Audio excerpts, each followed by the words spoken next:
ಸ್ನೇಹಿತರೆ ನಮಸ್ಕಾರ. ನಾನು ನಿಮ್ಮ ರಾಕೇಶ್ ಶಾರುಂಡಿ. ಶಿವಮೊಗ್ಗದ ಲಯನ್ ಸಫಾರಿ, ಶಿವಮೊಗ್ಗದ ಹೊರವಲಯದಲ್ಲಿರ್ತಕ್ಕಂಥ ಹುಲಿ ಮತ್ತು ಸಿಂಹಧಾಮ ಅಲ್ಲಿ ನಡೆದಂಥ ಒಂದು ಘಟನೆ ನಿಮ್ಗೆಲ್ರಿಗೂ ಕೂಡ ಅಚ್ಚರಿಗೂ ಕೂಡ ಕಾರಣವಾಗಿತ್ತು, ಆಘಾತವನ್ನು ಕೂಡ ಉಂಟು ಮಾಡಿತ್ತು. ಅಲ್ಲಿ ನಡೆದಂಥ ದುರಂತ, ಅವತ್ತು ನಾವು ಡಾಕ್ಟರ್ ಸಮೀಕ್ಷಾ ರೆಡ್ಡಿ ಅವರನ್ನ ಕಳೆದುಕೊಳ್ಬೇಕಾದಂಥ ಪರಿಸ್ಥಿತಿ ನಿರ್ಮಾಣವಾಯಿತು. ಯುವ ವೈದ್ಯ ಕೂಡ ರಾತ್ರೋರಾತ್ರಿ ಮಧ್ಯರಾತ್ರಿಯ ವೇಳೆ ಗರ್ಭಾವಸ್ಥೆಯಲ್ಲಿದ್ದಂಥ ಇದೇ ಹಂಸಿನಿ ಅನ್ನೋ ನೀರಾನೆಯನ್ನು ಟ್ರೀಟ್ಮೆಂಟ್ ಮಾಡಲಿಕ್ಕೆ ಅಂತ ಹೋದಂಥವ್ರು, ಅದಕ್ಕೆ ಚಿಕಿತ್ಸೆ ಕೊಡಲಿಕ್ಕೆ ಅಂತ ಹೋದಂಥವ್ರು. ಆದರೆ ಅದು ಮಾಡಿದಂಥ ದಾಳಿಗೆ, ಭೀಕರವಾದಂಥ ದಾಳಿಗೆ ತುತ್ತಾಗಿ ಅವರು ಪ್ರಾಣವನ್ನೇ ಕಳೆದುಕೊಳ್ಬೇಕಾದಂಥ ಪರಿಸ್ಥಿತಿ ನಿರ್ಮಾಣವಾಯಿತು. ಅವ್ರನ್ನ ತಕ್ಷಣಕ್ಕೆ ಆಸ್ಪತ್ರೆಗೂ ಕೂಡ ಕರೆದುಕೊಂಡು ಹೋಗಲಾಯಿತು. ಆದರೆ ಚಿಕಿತ್ಸೆ ಫಲಕಾರಿಯಾಗಲಿಲ್ಲ, ಅವರು ಸಾವನ್ನಪ್ಪಿದರು. ನೋಡಿ, ಒಂದು ಘಟನೆ ಪ್ರಾಣಿಗಳ ಮೇಲೂ ಕೂಡ ಯಾವ ರೀತಿಯಾದಂಥ ಪರಿಣಾಮವನ್ನು ಬೀರುತ್ತೆ ಅಂತ ನಾನಿಲ್ಲಿ ಎಕ್ಸ್ಪ್ಲೈನ್ ಮಾಡ್ತಾ ಇದ್ದೀನಿ. ಸದ್ಯದ ಅಪ್ಡೇಟ್ ನಿಮ್ಗೆಲ್ರಿಗೂ ಕೂಡ ಗೊತ್ತಿದೆ. ಅದು ಗರ್ಭಾವಸ್ಥೆಯಲ್ಲಿತ್ತು, ಈಗಾಗಲೇ 2 ಮರಿಗಳನ್ನು ಕಳೆದುಕೊಂಡಿತ್ತು. ಕನಿಷ್ಠ ಪಕ್ಷ 3ನೇ ಮರಿಯನ್ನಾದರೂ ಕೂಡ ಅದು ಉಳಿಸ್ಕೊಳ್ಳುತ್ತೆ, ನಿರಾಸೆ ಆಗೋದಿಲ್ಲ ಅಂತ ಎಲ್ಲರೂ ಕೂಡ ಊಹೆ ಮಾಡ್ತಾ ಇದ್ರು. ಆದರೆ ಇದೀಗ 20 ದಿನ ಕಳೆದು ಹೋಗಿಬಿಡ್ತು. ಆಹಾರವನ್ನು ಸೇವನೆ ಮಾಡಿರಲಿಲ್ಲ, ಉಪವಾಸದಲ್ಲಿತ್ತು, ಜೊತೆಗೆ 3ನೇ ಮರಿಯ ನಿರೀಕ್ಷೆಯಲ್ಲಿತ್ತು ಹಂಸಿನಿ. ಆದರೆ ಅದು ಸಾಧ್ಯವಾಗಲಿಲ್ಲ.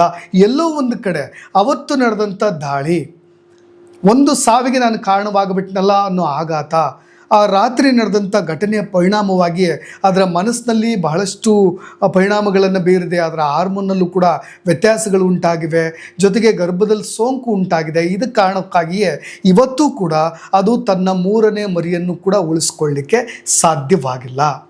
ಸ್ನೇಹಿತರೆ, ಇದೀಗ ಇದೇ ಹಂಸಿನಿಯ ಆರೋಗ್ಯವೂ ಕೂಡ ಗಂಭೀರವಾಗಿದೆ. ಅದು ಕೂಡ ಸಾವು ಬದುಕಿನ ನಡುವೆ ಹೋರಾಡ್ತಾ ಇದೆ. ಸದ್ಯದ ಮಟ್ಟಿಗೆ ವೈದ್ಯರು ಹೇಳೋ ಪ್ರಕಾರ ನೋಡಿ, ಮಾರ್ಚ್ 17 ನಿಮಗೆಲ್ರಿಗೂ ಕೂಡ ನೆನಪಿರೋ ಹಾಗೆ, ಅದು ಮೊದಲು ತನ್ನ ನಾನು ಕೂಡ ಗರ್ಭಾವಸ್ಥೆಯಲ್ಲಿದ್ದೀನಿ ಅನ್ನೋ ಒಂದು ಸೂಕ್ಷ್ಮವನ್ನು ಅಲ್ಲಿನ ಅರಣ್ಯ ತಜ್ಞರಿಗೆ, ಅದನ್ನು ಕೇರ್ ಟೇಕರ್ ಮಾಡ್ತಾ ಇದ್ದಂಥ ಅಲ್ಲಿನ ಅರಣ್ಯ ಸಿಬ್ಬಂದಿಗಳಿಗೆ ಸೂಕ್ಷ್ಮವನ್ನು ಬಿಟ್ಟುಕೊಟ್ಟಿದ್ದು. ಅದಾದ 3 ದಿನಗಳ ನಂತರ ಮಾರ್ಚ್ 19 ರಾತ್ರಿ 12:30 ಸಮಯದಲ್ಲಿ ಇದೇ ಡಾಕ್ಟರ್ ಸಮೀಕ್ಷಾ ರೆಡ್ಡಿ ಅವರು ಅದಕ್ಕೆ ಚಿಕಿತ್ಸೆ ಕೊಡಲಿಕ್ಕೆ ಅಂತ ಅದರ ಹತ್ರ ಹೋಗ್ತಾರೆ. ನೀರಿನ ಆವರಣದ ಹತ್ರ ಹೋಗ್ತಾರೆ, ಟಾರ್ಚನ್ನು ಆನ್ ಮಾಡ್ತಾರೆ. ಆ ಟಾರ್ಚ್ ತಕ್ಷಣಕ್ಕೆ ನಿಮಗೆಲ್ರಿಗೂ ಕೂಡ ಗೊತ್ತಿರೋ ಹಾಗೆ ತುಂಬ ವೈಲ್ಡ್, ತುಂಬ ಅಗ್ರೆಸಿವ್, ಅದರ ಬಿಹೇವಿಯರ್ನಲ್ಲೂ ಕೂಡ ಭಯಾನಕವಾಗಿರ್ತಕ್ಕಂಥ ಪ್ರಾಣಿ ನೀರಾನೆ, ಇದೇ ಹಂಸಿನಿ. ಭಾಳ ಜನಕ್ಕೆ ಗೊತ್ತಿರಲಿಕ್ಕಿಲ್ಲ ನೀರಾನೆ ಅಂದರೆ ನಾವು ಭಾಳಷ್ಟು ಸ್ಮೂತ್, ಜೊತೆಗೆ ಭಾಳ ಸಾಫ್ಟ್ ಅನಿಮಲ್ ಅಂತ ಅಂದುಕೊಂಡಿದ್ದೀವಿ. ಈ ಘಟನೆ ನಂತರ ಭಾಳ ಜನ ಬೆಚ್ಚಿ ಬಿದ್ದಿದ್ದು ಉಂಟು. ಟಾರ್ಚನ್ನು ಆನ್ ಮಾಡಿದ್ದರ ಸಲುವಾಗಿ, ಜೊತೆಗೆ ವಿಡಿಯೋ ಮಾಡ್ಕೊಳ್ತಾ ಇದ್ದರ ಸಲುವಾಗಿಯೇ ಅವತ್ತು ಇದೇ ಹಂಸಿನಿ ದಾಳಿ ಮಾಡಿದ್ಲು ಅನ್ನೋ ಚರ್ಚೆಗಳು ಉಂಟಾಯಿತು.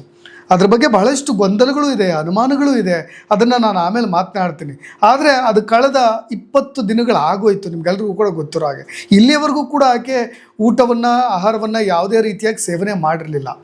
ಆದರೆ ಇದೀಗ ಅದರ ಹೊಟ್ಟೆಯಲ್ಲಿಯೇ ಅದರ ಮರಿಯನ್ನು ಕೂಡ ಕಳೆದುಕೊಳ್ಬೇಕಾದಂಥ ಪರಿಸ್ಥಿತಿ ನಿರ್ಮಾಣವಾಗಿದೆ.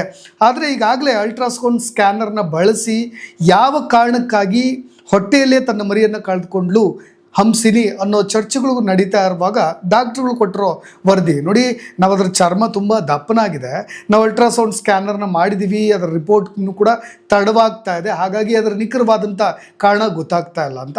ಸದ್ಯ ಆಕೆಯ ಆರೋಗ್ಯದಲ್ಲೂ ಕೂಡ ಏರ್ಪೇರಾಗ್ತಾ ಇದೆ, ಹಂಸಿನಿ ಆರೋಗ್ಯದಲ್ಲಿ. ಅದಕ್ಕೂ ಕೂಡ ನಾವು ಅದಕ್ಕೇನು ಊಟ ಬೇಕೋ ನಿಮಗೆಲ್ಲ ಗೊತ್ತಿರೋ ಹಾಗೆ ಹಿಂಡಿ, ಸ್ವಲ್ಪ ಬೆಲ್ಲವನ್ನು ಕೂಡ ಕೊಟ್ಟಿದ್ದೀವಿ. ಇನ್ನು ಸಹಜ ಪ್ರಕ್ರಿಯೆಗಳೇನಿರುತ್ತೆ, ಆ ಒಂದು ಗರ್ಭಕೋಶವನ್ನು ಕ್ಲೀನ್ ಮಾಡುವಂಥ ಪ್ರಕ್ರಿಯೆ ಅದನ್ನು ಕೂಡ ಮಾಡಿದ್ವಿ. ಆದರೆ ಕಳೆದ ಹಿಂದಿನ 2 ಮರಿಗಳು, ಅದರಲ್ಲೂ ಕೂಡ ಮೊದಲ ಮರಿಯನ್ನು ನಮ್ಮ ಗಂಡು ನೀರಾನೆಯ ದಾಳಿಯಿಂದ ಕಳೆದುಕೊಳ್ಬೇಕಾಗಿ ಬಂತು. ಜೊತೆಗೆ 2ನೇ ಮರಿ ಅದು ಸಹಜವಾಗಿ ಆರೋಗ್ಯದಲ್ಲಿ ವ್ಯತ್ಯಾಸ ಉಂಟಾಗಿದ್ದರೆ 2ನೇ ಮರಿಯನ್ನು ಕೂಡ ಇದೇ ಹಂಸಿನಿ ಕಳೆದುಕೊಂಡಿದ್ಲು. ಈಗ 3ನೇ ಮರಿಯ ನಿರೀಕ್ಷೆಯಲ್ಲಿದ್ಲು, ಆದರೆ ಇದು ಕೂಡ ಸಾಧ್ಯವಾಗಲಿಲ್ಲ. ಎಲ್ಲ ಒಂದು ಕಡೆ ಈ ಥರದ ಕಾರಣಗಳು ಕೂಡ ಇರಬಹುದಾ ಅನ್ನೋ ಚರ್ಚೆಗಳು ಉಂಟಾಗ್ತಾ ಇದೆ. ನೋಡಿ, ನಾವು ಮನುಷ್ಯರು ಒಂದು ಸಮೀಕ್ಷಾ ರೆಡ್ಡಿ ಸಾವಿಗೆ ನ್ಯಾಯವನ್ನು ಕೂಡ ಕೇಳ್ತಾ ಇದ್ದೀವಿ, ಆದರೆ ಪ್ರಾಣಿಗಳು ಎಷ್ಟು ಸೆನ್ಸಿಟಿವ್ ಇರುತ್ತೆ. ಮೇ ನಾಟ್ ಬಿ, ನಾವು ಇದನ್ನು ತುಂಬ ಈಸಿಯಾಗಿ ತೆಗೆದುಕೊಳ್ಳುವಂತೆಯೂ ಇಲ್ಲ. ಪ್ರಾಣಿಗಳ ಮೇಲೂ ಕೂಡ ಈ ಥರದ ಆಘಾತಗಳು, ಈ ಥರದ ದುರಂತಗಳು ಕೂಡ ಪರಿಣಾಮವನ್ನು ಬೀರಿರುತ್ತೆ ಅಂತ. ಸ್ನೇಹಿತರೆ, ಈ ನೀರಾನೆ ನಿಮಗೆಲ್ರಿಗೂ ಕೂಡ ಗೊತ್ತಿರುವಾಗ ಅವತ್ತಿನ ದಿನ ಈ ಟಾರ್ಚ್ ಕೂಡ ಪತ್ತೆಯಾಗಿತ್ತು, ನೀರಾನೆ ಅಲ್ಲೇ ಇತ್ತು. ಆ ಟಾರ್ಚನ್ನು ಅಲ್ಲೇ ಬಿಟ್ಟು ಆಕೆ ಓಡಿ ತನ್ನ ಪ್ರಾಣವನ್ನು ಉಳಿಸ್ಕೊಳ್ಳಿಕ್ಕೆ ಡಾಕ್ಟರ್ ಸಮೀಕ್ಷಾ ರೆಡ್ಡಿ ಅವರು ಓಡಿ ಬಂದಿದ್ದರು. ಎಲ್ಲ ಹಾಸ್ಟೆಲ್ನಲ್ಲಿ ಇದ್ದರಂತೆ. ಭಾಳಷ್ಟು ಪ್ರಾಣಿಗಳ ಬಗ್ಗೆ ಪ್ಯಾಷನ್ ಇತ್ತು. ಮದುವೆನೂ ಕೂಡ ಆಗಿರಲಿಲ್ಲ. ಮದುವೆಯನ್ನು ಕೂಡ ಸ್ಯಾಕ್ರಿಫೈಸ್ ಮಾಡಿ ಹೊರದೇಶಕ್ಕೂ ಕೂಡ ಹೈಯರ್ ಎಜುಕೇಷನ್ಗೆ ಹೋಗದೆ ಅಲ್ಲೆಲ್ಲೂ ಸೇವೆ ಸಲ್ಲಿಸೋದು ಬೇಡ, ಇಲ್ಲೇ ಸಲ್ಲಿಸ್ತೀನಿ ಅಂತ ಯುವ ವನ್ಯಜೀವಿ ವೈದ್ಯ ಕೆಲಸ ಮಾಡ್ತಾ ಇದ್ದಂಥವ್ರು. ಹಾಸ್ಟೆಲ್ನಲ್ಲಿದ್ದಾಗ ರಾತ್ರೋರಾತ್ರಿ ಸಿಬ್ಬಂದಿಗಳು ಕರೆ ಮಾಡ್ತಾರೆ. ಲಯನ್ ಸಫಾರಿಯಿಂದ, ಶಿವಮೊಗ್ಗದ ತ್ಯಾವರೆಕೊಪ್ಪದ ಲಯನ್ ಸಫಾರಿಯಿಂದ ಏಕಾಏಕಿಯಾಗಿ ಇಬ್ಬರು ಜೊತೆಗಿದ್ದಂಥ ಯುವತಿಯರೊಂದಿಗೆ ಅಲ್ಲಿ ಹೋಗ್ತಾರೆ. ಆದರೆ ಒಂಟಿಯಾಗಿ ಈ ನೀರಾನೆ ಹತ್ತಿರ ಹೋಗಿ ಅದಕ್ಕೆ ಟ್ರೀಟ್ಮೆಂಟ್ ಕೊಡ್ಲಿಕ್ಕೆ ಹೋಗಿದ್ದು. ಯಾಕೆ ಕ್ಯಾಮ್ರಾ ಆನ್ ಮಾಡಿಕೊಂಡ್ರು, ಯಾಕೆ ವಿಡಿಯೋ ಮಾಡ್ಕೊಳ್ಳಿಕ್ಕೆ ಮುಂದಾದರೂ ಅದು ಅನೇಕ ಚರ್ಚೆಗಳು. ಆದರೆ ಅಲ್ಲಿರ್ತಕ್ಕಂಥ ಸಫಾರಿಯ ಸಿಬ್ಬಂದಿಗಳು ಎಲ್ಲೂ ಕೂಡ CCTV ಫುಟೇಜ್ನ ಕೊಡಲಿಲ್ಲ. ಅದಷ್ಟೇ ಡಿಲೀಟ್ ಆಗಿದೆ ಅನ್ನೋ ಸಬೂಬನ್ನು ಹೇಳಿದ್ರು. ಜೊತೆಗೆ ಅಲ್ಲಿದ್ದಂಥ ಡಾಕ್ಟರ್ ಮುರಳಿ ಅವರು ಈಗ ವರ್ಗಾವಣೆ ತೆಗೆದುಕೊಂಡು ಬೇರೆ ಕಡೆ ಹೋಗ್ತಾ ಇದ್ದಾರೆ. ಯಾವ ಕಾರಣಕ್ಕೆ? ಅನೇಕ ನಿಯಮಗಳಿತ್ತು. ಅಲ್ಲಿ ಒಬ್ಬ ಮೇಲಧಿಕಾರಿ ಇರಬೇಕಿತ್ತು. ಅರಣ್ಯ ಪಾಲಕರ ಮೇಲಧಿಕಾರಿ ಒಬ್ಬರು ಅಲ್ಲಿ ಇರ್ತಾರೆ. ಜೊತೆ ಕೇಜ್ ಒಳಗೆ ಬಿಡಬೇಕಾದ್ರೆ 4 ಅರಣ್ಯ ಸಹಾಯಕರು ಕೂಡ ಇರ್ತಾರೆ. ಜೊತೆಗೆ ವಾಟರ್ ಗನ್ ಇರಬೇಕು ಒಳಗೆ ಎಂಟ್ರಿ ಕೊಡಬೇಕಾದ್ರೆ ತಮ್ಮ ಸೇಫ್ಟಿಗೋಸ್ಕರ. ಅದು ಯಾವುದೂ ಕೂಡ ಯಾಕೆ ಇರಲಿಲ್ಲ ಅನ್ನೋ ರೀತಿಯಾದಂಥ ಚರ್ಚೆಗಳು, ಅನೇಕ ಪ್ರಶ್ನೆಗಳು ಮೂಡ್ತಾ ಇರೋದು. ಇಲ್ಲಿಯವರೆಗೂ ಕೂಡ ನಾವು ಡಾಕ್ಟರ್ ಸಮೀಕ್ಷಾ ರೆಡ್ಡಿಗೆ ನ್ಯಾಯವನ್ನು ಕೇಳ್ತಾ ಇದ್ದೀವಿ. ಚರ್ಚೆಗಳು ಕೂಡ ನಡೀತಾ ಇದೆ, ಹೋರಾಟಗಳು, ಪ್ರತಿಭಟನೆಗಳು ಕೂಡ ನಡೀತಾ ಇದೆ. ಆದರೆ ಎಲ್ಲೋ ಒಂದು ಕಡೆ ಡಾಕ್ಟರ್ ಸಮೀಕ್ಷಾ ರೆಡ್ಡಿಗೆ ಅಲ್ಲಿರ್ತಕ್ಕಂಥ ಲೂಪೋಲ್ಸ್ಗಳೇ ಕಾರಣ ಆಯಿತಾ ಅನ್ನೋ ಪ್ರಶ್ನೆಗಳು ಕೂಡ ಹೇಳುತ್ತೆ. ನಿಮಗೆ ನೀರಾನೆಗಳು ಅಷ್ಟೇ ಅಗ್ರೆಸಿವ್ ಆಗಿರುತ್ತೆ, ರಾತ್ರಿ ಹೊತ್ತು ಹೆಚ್ಚು ಆ್ಯಕ್ಟಿವ್ ಆಗಿರುತ್ತೆ. ಅಂಥ ಸಮಯದಲ್ಲಿ ಡಾಕ್ಟರ್ ಸಮೀಕ್ಷಾ ರೆಡ್ಡಿ ಅವರು ಅಲ್ಲಿಗೆ ಹೋಗಬಾರದಿತ್ತು ಅನ್ನೋ ರೀತಿಯಾದಂಥ ಪ್ರಶ್ನೆಗಳು ಹೇಳುತ್ತೆ. ಅದೇನೇ ಇರಲಿ, ಇದೀಗ ಒಂದು ಗುಡ್ ನ್ಯೂಸನ್ನು ನಿರೀಕ್ಷೆ ಮಾಡ್ತಾ ಇದ್ವಿ. ಇದೇ ನೀರಾನೆಯಿಂದ ಏನಾದರೂ 3ನೇ ಮರಿಯನ್ನಾದರೂ ನಾವು ಉಳಿಸ್ಕೊಳ್ಬೋದು ಅಂತ. ಅದು ಕೂಡ ಸಾಧ್ಯವಾಗಲಿಲ್ಲ. ಕೋಟ್ಯಾಧೀಶ್ವರರು, ಕೋಟಿ ಹಣ ಇದ್ದಂಥವರು ಡಾಕ್ಟರ್ ಸಮೀಕ್ಷಾ ರೆಡ್ಡಿ ಅವರು. ಪ್ರಾಣಿಗಳ ಬಗ್ಗೆ ಅತೀವ ಆಸಕ್ತಿ ಇತ್ತಂತೆ.